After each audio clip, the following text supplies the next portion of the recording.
ലോക്സഭാ തെരഞ്ഞെടുപ്പിന് മുന്നോടിയായുള്ള UDF ഉഭയകക്ഷി ചർച്ചകൾ ഇന്ന് തുടങ്ങാനിരിക്കെ നിലപാട് വ്യക്തമാക്കി കേരള കോൺഗ്രസ്. കോട്ടയം സീറ്റ് പാർട്ടിക്ക് അവകാശപ്പെട്ടതെന്ന് മോൻസ് ജോസഫ് ന്യൂസ് 18നോട് പറഞ്ഞു. UDF നേതൃത്വത്തെ ഇക്കാര്യം അറിയിച്ചിട്ടുണ്ട്. സീറ്റ് വെച്ചുമാറുന്നതുമായി ബന്ധപ്പെട്ട ചർച്ചകളൊന്നും നടന്നിട്ടില്ല. സീറ്റ് ലഭിച്ചതിന് ശേഷം മാത്രമേ സ്ഥാനാർത്ഥി ആരാകണമെന്ന കാര്യത്തിൽ ചർച്ചകൾ ഉണ്ടാവുകയുള്ളൂവെന്നും മോൻസ് ജോസഫ് ന്യൂസ് 18നോട് പ്രതികരിച്ചു. ലോക്സഭാ തെരഞ്ഞെടുപ്പ് പടിവാതിക്കൽ എത്തി നിൽക്കെ UDFൽ ഉഭയകക്ഷി ചർച്ചകൾക്ക് ഇന്ന് തുടക്കമാവുകയാണ്. ആദ്യ ദിനത്തിൽ കേരള കോൺഗ്രസുമായാണ് കണ്ടോൺമെന്റ് ഹൌസിൽ വെച്ച് ഉഭയകക്ഷി ചർച്ചകൾ നടക്കുക. എന്തായാലും കേരള കോൺഗ്രസ് ജോസഫ് വിഭാഗം executive chairman Mons Joseph news 18നോടൊപ്പം ചേരുന്നു. എത്രത്തോളം പ്രതീക്ഷയോടെയാണ് ഇന്നത്തെ ഉഭയകക്ഷി ചർച്ചകളെ കേരള കോൺഗ്രസ് നോക്കിക്കാണുന്നത്? കേരള കോൺഗ്രസ് പാർട്ടിക്ക് തീർച്ചയായിട്ടും ഇന്ന് UDFന്റെ ചർച്ചയിൽ പൂർണ്ണ വിശ്വാസമുണ്ട്.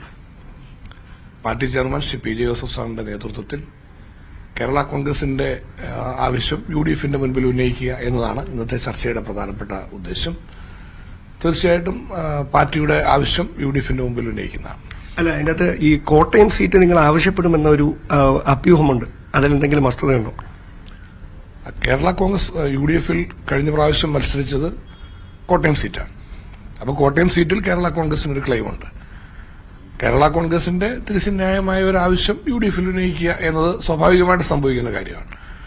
അതല്ല, അതിനകത്ത് UDFൽ കേരള കോൺഗ്രസിനുള്ള ഒരു പങ്കാളിത്തം എന്ന് പറയുന്നത് കോട്ടയം സീറ്റുമായി ബന്ധപ്പെട്ട് കൂടിയാണ് നിൽക്കുന്നത്. അത് പൂർണ്ണമായിട്ട് ഞങ്ങളത് വിശ്വാസമുണ്ട്. പാർട്ടി തീർച്ചയായിട്ടും അതിന്റെ ആവശ്യം ഉന്നയിക്കുന്നു. UDF അത് മാന്യമായ സ്നേഹപൂർവ്വം പരിഗണിക്കുമെന്ന വിശ്വാസമാണ്. അല്ല, ഈ അവിടെ പ്രധാനമായും ഈ സീറ്റ് വെച്ചുമാറുന്നതുമായി ബന്ധപ്പെട്ട ചർച്ചകളൊക്കെ കോൺഗ്രസിനുള്ളിൽ നടക്കുന്നുണ്ടെന്നാണ് അഭ്യൂഹം. അങ്ങനെ എന്തെങ്കിലും ഒരു നിലപാട് UDF നേതൃത്വം അല്ലെങ്കിൽ കോൺഗ്രസ് നേതൃത്വത്തിന്റെ ഭാഗത്തുനിന്ന് വന്നാൽ കേരള കോൺഗ്രസ് ആ വിഷയത്തെ എങ്ങനെയായിരിക്കും നോക്കിക്കാണുന്നത്? അല്ല, ഞങ്ങളുടെ മുമ്പിൽ ഇപ്പൊ അങ്ങനെ വിഷയമില്ല. ഇപ്പൊ കേരള കോൺഗ്രസിന്റെ മുമ്പിൽ അങ്ങനെ ഒരു വിഷയമില്ല. ഞങ്ങളൊരു കാര്യം ഉന്നയിച്ചിട്ടില്ല. ഞങ്ങളോട് കോൺഗ്രസും അങ്ങനെ ഒരു കാര്യം പറഞ്ഞിട്ടില്ല. അപ്പൊ ഇപ്പം അന്തരീക്ഷത്തിൽ നിൽക്കുന്ന ഇത്തരം ചർച്ചകളെ കുറിച്ചൊന്നും പ്രതികരിക്കുന്നതിന് പ്രസക്തിയില്ല. നമുക്ക് UDFന്റെ ചർച്ചയിൽ തീർച്ചയായിട്ടും കോൺഗ്രസ് കേരള കോൺഗ്രസ് ലീഡർഷിപ്പ് അതിനകത്ത് ഉഭയകക്ഷി ചർച്ചയിലൂടെ കാര്യങ്ങൾ പങ്കുവയ്ക്കുകയാണ്. അപ്പൊ അതിനുശേഷം നമുക്ക് എന്താണെന്ന് അപ്പൊ ആ ചർച്ചകൾ സുതാര്യമായും സുഗമമായും നടക്കും.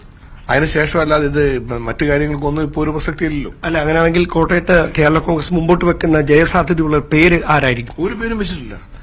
ഇപ്പൊ ആദ്യത്തെ പ്രശ്നം പാർട്ടിക്ക് സീറ്റ് കിട്ടുക എന്നുള്ളതാണ്.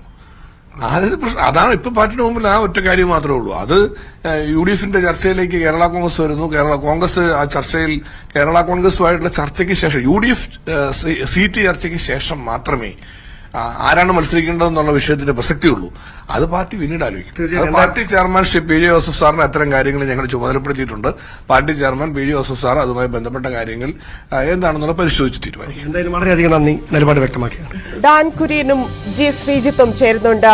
ഡാൻ, സീറ്റിലെ അവകാശം പറഞ്ഞു തുടങ്ങി. സീറ്റ് സംബന്ധിച്ച ചർച്ചകൾ ഇന്ന് നടക്കുമ്പോൾ എത്രത്തോളം പ്രതീക്ഷയിലാണ് മോൻസ് ജോസഫും പാർട്ടിയും?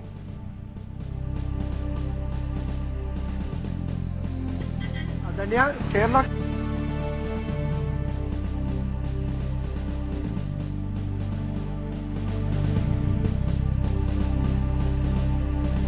ഡാനിലേക്ക് തിരിച്ചുവരാം. G ശ്രീജിത്ത് ചേരുന്നുണ്ട്. ശ്രീജിത്ത്, അവകാശവാദങ്ങളുമായി കേരള കോൺഗ്രസ് നിൽക്കുന്നു.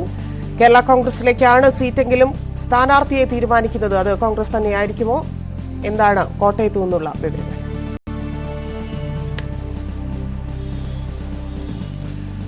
ധന്യ, അങ്ങനെ ഒരു ഘടകകക്ഷിയുടെ സ്ഥാനാർത്ഥിയെ തീരുമാനിക്കാൻ എന്തായാലും കോൺഗ്രസിനാകില്ല. പക്ഷെ കോൺഗ്രസിന് പല നിർദ്ദേശങ്ങളും മുന്നിൽ പ്രത്യേകിച്ച് കഴിഞ്ഞ തവണ UDF സ്ഥാനാർത്ഥിയായി മത്സരിച്ച് വിജയിച്ച ആളായിരുന്നു തോമസ് ചാഴിക്കാടൻ. പിന്നീട് കേരള കോൺഗ്രസ് LDFലേക്ക് പോവുകയും ചെയ്തു. അങ്ങനെയുള്ള തോമസ് ചാഴിക്കാടനെ ഒരു പാഠം പഠിപ്പിക്കുക, കേരള കോൺഗ്രസ് എമ്മിന് ഒരു പാഠം പഠിപ്പിക്കുക എന്ന ആഗ്രഹം കോൺഗ്രസിന് കാര്യമായി ഉണ്ട് എന്ന കാര്യത്തിൽ യാതൊരു സംശയവുമില്ല. അതുകൊണ്ട് ഒരു മികച്ച സ്ഥാനാർത്ഥി തന്നെ വേണം എന്ന ആവശ്യം കേരള കോൺഗ്രസിന് മുന്നിൽ, ജോസഫ് വിഭാഗത്തിന് മുന്നിൽ കോൺഗ്രസ് വെച്ചിട്ടുണ്ട് എന്നാണ് നമുക്ക് മനസ്സിലാക്കാൻ സാധിക്കുന്നത്. പ്രത്യേകിച്ച് മുതിർന്ന നേതാക്കളിൽ ആരെങ്കിലും ഒരാൾ തന്നെ മത്സരരംഗത്ത് ഉണ്ടാകണം എന്ന നിർദ്ദേശം തന്നെ വെച്ചിട്ടുണ്ട് എന്നാണ് നമുക്ക് മനസ്സിലാക്കാൻ സാധിക്കുന്നത്. അത് ഫ്രാൻസിസ് ജോർജിന്റെ പേരടക്കം അതിൽ ഏറ്റവും പ്രമുഖമായി നിൽക്കുന്നു എന്നാണ് നമുക്ക് അറിയാൻ കഴിയുന്നത്. എന്തായാലും നിലവിൽ കേരള കോൺഗ്രസ് ജോസഫ് വിഭാഗത്തിന് കഴിഞ്ഞ തവണ മത്സരിച്ച സീറ്റ് എന്ന് പറയാൻ കഴിയില്ല. ആണ് മാണി ഗ്രൂപ്പാണ് കഴിഞ്ഞ തവണ മത്സരിച്ചത്. അന്ന് ഇവരൊപ്പം ഉണ്ടായിരുന്നു എന്നൊരു വസ്തുതയാണ്.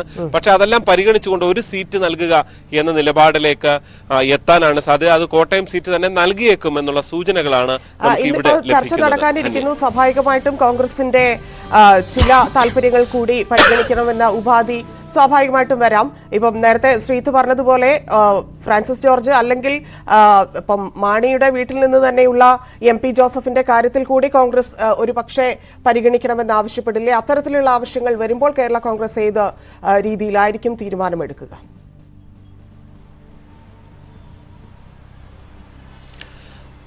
MP ജോസഫ് താല്പര്യവുമായി രംഗത്തുണ്ട്. പക്ഷെ അതിനപ്പുറത്തേക്ക് കോൺഗ്രസിനെ സംബന്ധിച്ച് MP ജോസഫ് അത്രയും പരിചിതനായ ഒരു സ്ഥാനാർത്ഥി ആണ് എന്ന് കരുതാൻ വയ്യ. അതുകൊണ്ട് ഒരു പക്ഷേ ഫ്രാൻസിസ് ജോർജിന്റെ പേരിലേക്ക് കോൺഗ്രസ് മുന്നോട്ട് പോകാനാണ് സാധ്യത. പക്ഷേ കേരള കോൺഗ്രസിൽ അവിടെ മാത്രം ഒതുങ്ങി നിൽക്കുന്നതല്ല പേരുകൾ. ഫ്രാൻസിസ് ജോർജ് ഉണ്ട്, MP ജോസഫ് ഉണ്ട്, PC തോമസ് കഴിഞ്ഞ തവണ NDA സ്ഥാനാർത്ഥിയെ മത്സരിച്ച ആളാണ്. PC തോമസിന്റെ താല്പര്യം ഇതിനകം പ്രകടിപ്പിച്ചിട്ടുണ്ട്. ഒപ്പം തന്നെ പ്രിൻസ് ലൂക്കോസ് കഴിഞ്ഞ തവണ ഏറ്റുമാനൂരിൽ മത്സരിച്ച സ്ഥാനാർത്ഥി, അദ്ദേഹത്തിന് താല്പര്യമുണ്ട്. അങ്ങനെ വലിയൊരു നിര തന്നെയുണ്ട്. അതുകൊണ്ട് തന്നെ തർക്കങ്ങളില്ലാതെ ഒരു സ്ഥാനാർത്ഥിയെ പ്രഖ്യാപിക്കുക എന്നുള്ളതാണ് കേരള കോൺഗ്രസിന് മുന്നിലുള്ള ഒരു പ്രധാനപ്പെട്ട വെല്ലുവിളി. ഈ പലർക്കും പലതരത്തിലുള്ള പോസിറ്റീവുകളും നെഗറ്റീവുകളും ഒക്കെയുണ്ട്.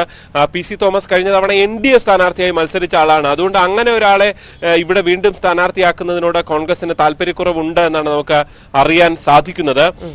മറ്റൊന്ന്, MP ജോസഫ് അത്രയും പ്രമുഖനായ ഒരു രാഷ്ട്രീയ നേതാവല്ല. KM മാണിയുടെ മരുമകൻ എന്നതുണ്ട്. അങ്ങനെ മാണി ഗ്രൂപ്പിനെ നേരിടാൻ ഫലത്തിൽ MP ജോസഫിനെ തന്നെ കളത്തിലിറക്കുമോ എന്നുള്ളത് തീർച്ചയായും കാത്തിരുന്ന് കാണേണ്ടതാണ്. പക്ഷേ ഡാൻ, തർക്കങ്ങളില്ലാതെ ഒരു സ്ഥാനാർത്ഥി തീരുമാനം ഉണ്ടാകുമെന്നാണോ കേരള കോൺഗ്രസ് പ്രതീക്ഷിക്കുന്നത്? മോൻസ് ജോസഫ് എങ്ങനെയാണ് പ്രതികരിച്ചത്? ധന്യ, കോട്ടയം ലോക്സഭാ സീറ്റ് കേരള കോൺഗ്രസിന് തന്നെ വേണം എന്ന ആവശ്യത്തിൽ ഉറച്ചു നിൽക്കുകയാണ് കേരള കോൺഗ്രസ് നേതൃത്വം. നേരത്തെ തന്നെ അവർ കോൺഗ്രസ് നേതൃത്വത്തെ ഇക്കാര്യം അറിയിച്ചതാണ്.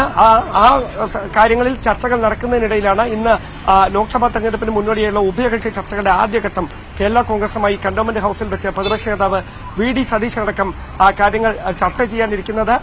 ഉച്ചയ്ക്കായിരിക്കും ഉഭയകക്ഷി ചർച്ച നടക്കുകയെന്നാണ് നമുക്ക് ലഭ്യമാകുന്ന വിവരം. എന്തായാലും കോട്ടയം സീറ്റിന് വേണ്ടിയുള്ള അവകാശവാദത്തിൽ ഉറച്ചു നിൽക്കുകയാണ് കേരള കോൺഗ്രസ്. പക്ഷേ ചില അഭ്യൂഹങ്ങൾ അതിനിടയിൽ ഉണ്ടായിരുന്നു. കോൺഗ്രസ് കോട്ടയം സീറ്റ് ഏറ്റെടുക്കും, കേരള കോൺഗ്രസിന്റെ മറ്റൊരു സീറ്റ് നൽകുമെന്നൊക്കെ. പക്ഷേ അക്കാര്യങ്ങൾ പൂർണ്ണമായും നിരാകരിക്കുകയാണ് മോൻസ് ജോസഫ്. അദ്ദേഹം പറയുന്നത് അങ്ങനെ ഒരു ചർച്ചകളും ഔദ്യോഗിക തലത്തിൽ നടന്നിട്ടില്ല. അങ്ങനെ ഒരു കാര്യം കോൺഗ്രസ് നേതൃത്വം കേരള കോൺഗ്രസ് നേതൃത്വത്തോട് ആവശ്യപ്പെട്ടിട്ടുമില്ല. തങ്ങളുടെ നിലപാട് ക്ലെയിം ചെയ്യുന്നത് കേരള കോൺഗ്രസ് സീറ്റ് ക്ലെയിം ചെയ്യുന്നത് കോട്ടയത്തിന് വേണ്ടിയാണ്. അവിടെ ആരെ സ്ഥാനാർത്ഥിയാക്കണമെന്ന കാര്യമൊക്കെ പിന്നീടായിരിക്കും തീരുമാനിക്കുക. എന്തായാലും കോട്ടയം സീറ്റ് ലഭിക്കണമെന്ന കാര്യത്തിൽ തങ്ങൾ ഉറച്ചു നിൽക്കുകയാണ്. ഇക്കാര്യം മോൻസ് ജോസഫ് വ്യക്തമാക്കുന്നു. നേരത്തെ ശ്രീജിത്ത് സൂചിപ്പിച്ച പോലെ 2 പേരുകളാണ് അവസാന ഘട്ടത്തിൽ പറഞ്ഞു കേൾക്കുന്നത്. അതിൽ ഫ്രാൻസിസ് ജോർജ് ഉണ്ട്, അതോടൊപ്പം തന്നെ PC തോമസ് ഉണ്ട്. PC തോമസ് ഇതിനോടകം തന്നെ കോൺഗ്രസ് നേതൃത്വത്തെയും കേരള കോൺഗ്രസ് നേതൃത്വത്തെയും PJ ജോസഫിനെ അടക്കം തനിക്ക് സീറ്റ് വേണം എന്ന ആഗ്രഹം അറിയിച്ചിട്ടുണ്ട്. അവിടെ പാർട്ടിയുടെ അധ്യക്ഷൻ എടുക്കുന്ന നിലപാട്, അല്ലെങ്കിൽ Kerala Congress chairman PJ Joseph എടുക്കുന്ന നിലപാട് നിർണായകമാകും. എന്തായാലും ഈ ഉഭയകക്ഷി ചർച്ചയിൽ കൃത്യമായ ഒരു ധാരണയിലേക്ക് എത്താൻ കഴിയുമെന്നാണ് പ്രതീക്ഷ. കോൺഗ്രസ് നേതൃത്വം മുമ്പോട്ട് വെക്കുന്ന പ്രധാനപ്പെട്ട ആശയം കോട്ടയം സീറ്റ് എങ്ങനെയും പിടിച്ചെടുക്കണം. അതൊരു അഭിമാന പോരാട്ടമാണ്. കാരണം കേരള കോൺഗ്രസ് നേരത്തെ കോൺഗ്രസിന്റെ ഒപ്പം നിന്നിരുന്ന തോമസ് ചാഴിക്കാടൻ ജയിച്ച മണ്ഡലമാണ്. അത് ഏത് വിധേനയും കേരള കോൺഗ്രസ് എമ്മിൽ നിന്ന് തിരികെ എടുക്കണം. അതിനുവേണ്ടിയിട്ട് ഒരു വിജയസാധ്യതയുള്ള സ്ഥാനാർത്ഥിയെ തന്നെ മുമ്പിൽ നിർത്തണം. ജയസാധ്യത മാത്രമാണ് അവർ മുമ്പോട്ട് വെക്കുന്ന പ്രധാനപ്പെട്ട ക്രൈറ്റീരിയ. അതിനോട് അനുകൂലിക്കുന്ന ഒരു സ്ഥാനാർത്ഥിയെ കേരള കോൺഗ്രസ് മുമ്പോട്ട് വെക്കണമെന്ന ആവശ്യമായിരിക്കും കോൺഗ്രസ് നേതൃത്വം കേരള കോൺഗ്രസിനെ അറിയിക്കുക. എന്തായാലും ഉച്ചയോടെ ഏത് തരത്തിലായിരിക്കാം ഈ സീറ്റ് ചർച്ചയുടെ കാര്യത്തിൽ ധാരണയിലെത്തിയത് എന്നതിനെ സംബന്ധിച്ച് വ്യക്തമായ ഒരു ചിത്രം നമുക്ക് ലഭ്യമാകുമെന്നാണ് പ്രതീക്ഷ. തന്നെ ശരി ശ്രീത്ത്, സ്വാഭാവികമായിട്ടും LDF-ഉം കേരള കോൺഗ്രസ് തന്നെയായിരിക്കും സ്ഥാനാർത്ഥിയെ നിർത്തുക. മിക്കവാറും തോമസ് ചാഴിക്കാടൻ എന്ന പേര് തന്നെ വരാനുള്ള സാധ്യതയുമുണ്ട് വീണ്ടും സ്ഥാനാർത്ഥിയാകാനുള്ള. BJP-യിൽ നിന്ന് ഏതു തരത്തിലായിരിക്കും? അനിൽ ആന്റണിയുടെയൊക്കെ പേര് കേൾക്കുന്ന സാഹചര്യമുണ്ട്. എങ്ങനെയായിരിക്കും കോട്ടയത്തെ അടുത്ത തെരഞ്ഞെടുപ്പെന്നാണ് പ്രതീക്ഷിക്കുന്നത്?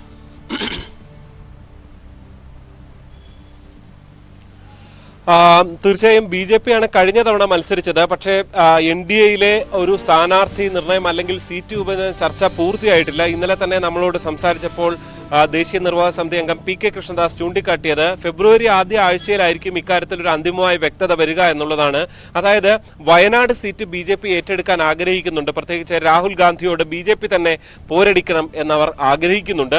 അങ്ങനെയെങ്കിൽ BDJS ആ സീറ്റ് വിട്ടുകൊടുത്തേക്കും. പകരം ഒരുപക്ഷെ കോട്ടയം സീറ്റ് നൽകാനുള്ള ഒരു സാധ്യത അവിടെ ഉണ്ട്. അത്തരം ചർച്ചകളും നടന്നു വരുന്നുണ്ട്. അങ്ങനെയെങ്കിൽ ഒരുപക്ഷെ BDJS ആയിരിക്കും ഇവിടെ മത്സരിക്കുക. തുഷാർ വെള്ളാപ്പള്ളിയോ AG തങ്കപ്പനെ പോലുള്ള BDJSന്റെ മുതിർന്ന നേതാക്കൾ ആരെങ്കിലും കോട്ടയത്ത് മത്സരിക്കാനുള്ള സാധ്യത ഒരു വശത്ത് അവിടെ നിൽക്കുന്നുണ്ട് എന്ന് തന്നെ പറയേണ്ടി വരും.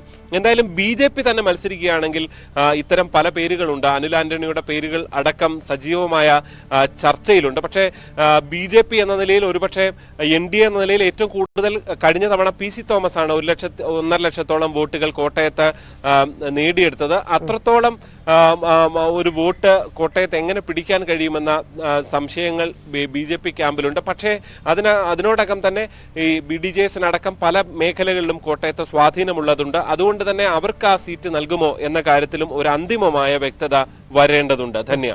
ശരി ജോർജ്.